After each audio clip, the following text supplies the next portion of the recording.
Hello, fellow traders. Tis I, TheRumpledOne, coming to you on Tuesday, May the 17th, the year's 2022. Let's talk trading. Risk Part 10 with Walmal. As always, these videos are for educational purposes only. Your results may differ from mine and different from Walmal's. Walmal, I know we were talking about something yesterday at the end of the video. You remember what it was? No, I don't, to be honest with you.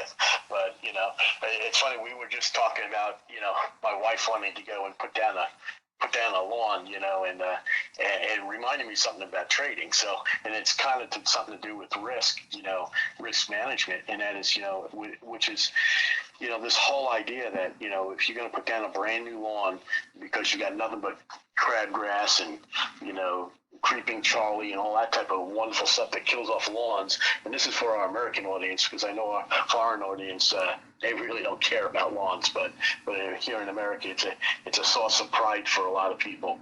But the reality is sometimes you just got to cut your losses. You just got to cut them and just say, okay, I'm done. There's nothing I can do about it. And what I got to do is, like when I'm taking care of the lawn, I just got to say, you know what? I got to go in and I got to kill off everything that's there and start from scratch. Well, I think sometimes with trading, we have to do the same thing. The idea of going in and saying, okay, I'm in a bad set of trades right now. And what I got to do is I just got to go and just cut them off, minimize my risk and start from scratch and start over. Well, you said something that made me think. You said you're in a bad bunch of trades. Why is it a bunch as opposed to one?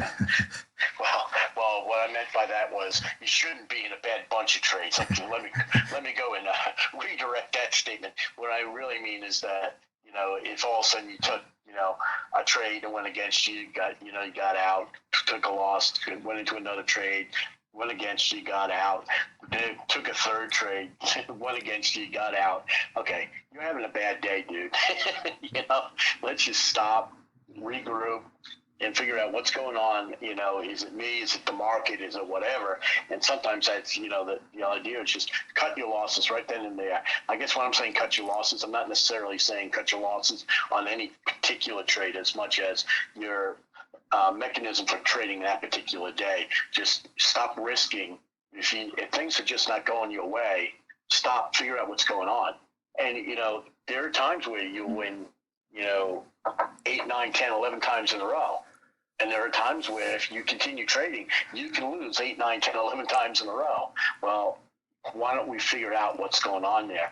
When we start losing and there's a pattern there of losing, let's just cut off the risk of that. Just stop, figure out what's going on, and then go forward. Now, of course, there's always that risk of what can also happen is that, by stopping, the next trade could have been a winner. But I think what happens, at least for me anyway, when I used to get into patterns like that, what would happen with me is that, well, the next trade's going to be a winner. I'm going to have a winner on the next one. That's going to make up for all the losers. And the next thing you know, shoot, I got another loser. And that's where you start getting into some trouble there. And so that's really what I'm talking about by cutting it off, or a bunch of trades. Not necessarily that you're in a deal with 10 losing trades and they're all going against you. Right. Yeah, I just wanted to clear that, get that cleared Yeah. up for the boys and Yeah. girls and non-binary traders out there. Yeah, yeah, and the thing is, I know there are a lot of folks out there. I think you may have been thinking of, the situation where you averaged in and your averaging went against you, and you averaged in again and the lab went against you. And there's a lot of folks out there that say, especially when you're first learning a trade, don't average in. Just stay away from that.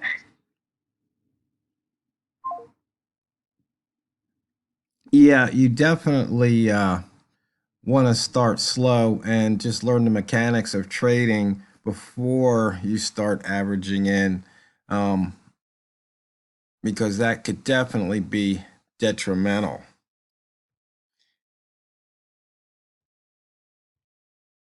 So,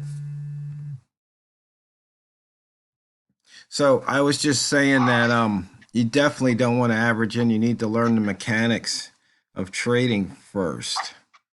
Right.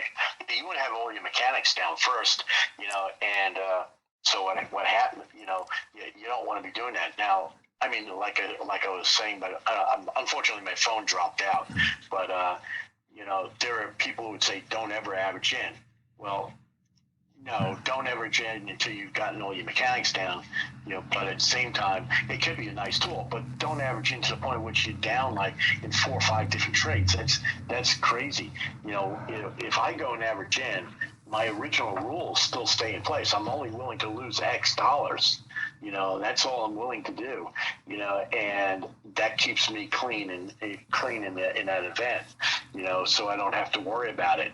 Yeah, and the thing is, we had talked about last week a bunch about keeping your powder dry and not going expending it all. Well, if I go and do that, I have the ability to go. If I go into a trade, let's say my total lots that I'm allowed to go and trade based on my account size, based on my risk aversion, and everything else. Let's say I'm allowed to go and trade 5 lots, and have a I don't know, a 10 pip loss. That's as far as I'm willing to go on any particular trade. I'm just picking those numbers just because, they're easy numbers to work with. Well, what if I go into a trade with 1 lot? And as opposed to taking all 5 lots, well, that gives me the ability to average in, if it goes against me, or it also, if the trade proves out to be a good trade, it also allows me to go and actually go and stack on a trade. So it gives me both sides of it, and that's why I kind of like that idea of not trading with your full ability, because it just gives you more room to take advantage of when positive things are happening, and at the same time, it gives you the ability to go and prevent a catastrophic loss. Yeah, and that's probably the main concern, or the main thing we want to avoid when we talk about risk, is that catastrophic loss. Yeah, I mean, it's so easy. You can go in, and let's say we're able to go and trade 5 lots. And you go and trigger off a trade of 5 lots, and then it goes against you. Okay, and you say, well, you know what? I know this is coming back because I know the market better than the market knows itself, and I drop in another 5. And let's say it goes against you a second time. Okay, now you're in a situation that you've not just lost, your daily goal, but you may have lost 2 daily goals, or more, and you need to be very, very careful of that. One thing that when you think about trading, we're talking about risk mainly, but it really is kind of a guessing game on direction. And Oh, absolutely. And I think if you look at it like a guessing game that way, it's almost like if there was some guy standing on a street corner with a couple of soap boxes and says, "Hey, can you pick the next card? Is it going to be red or black?" Right? You all of a sudden you see like 3 or 4 reds, come out in a row, but he's shuffling the deck each time. Which way are you going to go? Yeah. And the question exactly. is, you're not going to bet your whole stack of money. You might just bet, half of it, or a quarter, or a tenth. You'll come up with some kind of plan that you think can beat that guy. Or at least that's what you should do. Now these guys, they play, they play cardsies, in New York, on the streets in New York, they play cardsies where you're basically doing exactly what you're saying. And the thing is, the guys that hustle the hustlers, they go out there and they don't go and bet, $100. They go out there and they bet the 5 or 10, knowing that, until they get into a streak, and then they just keep on tacking on.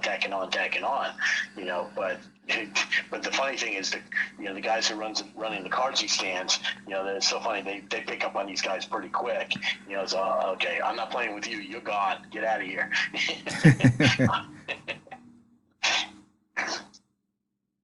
By the way, I went silent there because I just picked up 2 pips on the off that break on the last 1 minute candle. So that's why I kind of went blank there for a second.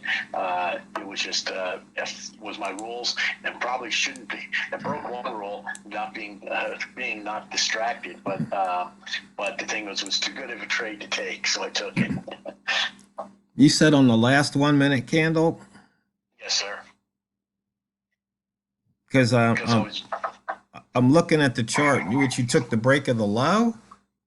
I took the break of the open because what it did is it went above it and then it came back down, and I'm using that high-low indicator, and because it broke the open of it, and also it broke the indicator too, I was able to go and take advantage of that. Oh, I pulled up a blank chart. Let's see. I don't think I have a chart on this profile that has, let's see. Nope, this one doesn't even have it. I've got lower highs, higher lows. Okay, we just hit the psychological 50. We've pulled 48 pips off of that high. Yeah, yeah, and that's today was one of those days where, I mean, we saw it explode up 180 pips, I think was the range for the day, and it exploded all the way up there. And it's one of those things where, your rat reversal today would have been a beautiful trade, because, when it explodes that far, it's not going to necessarily come back good, but it's most likely not going to come back the whole, 100 and something pips. But it's certainly going to go and do some type of movement where it comes in. And if you had gotten in, when it broke the 90, gosh, you could be right now up 37, 40 pips, something like that, and it just shows you that's, again, you had the idea of that rat reversal because of something that you saw. Then what you did was you went out and statistically showed it, and that's the thing, you go out there and show that it actually does happen more times than it doesn't.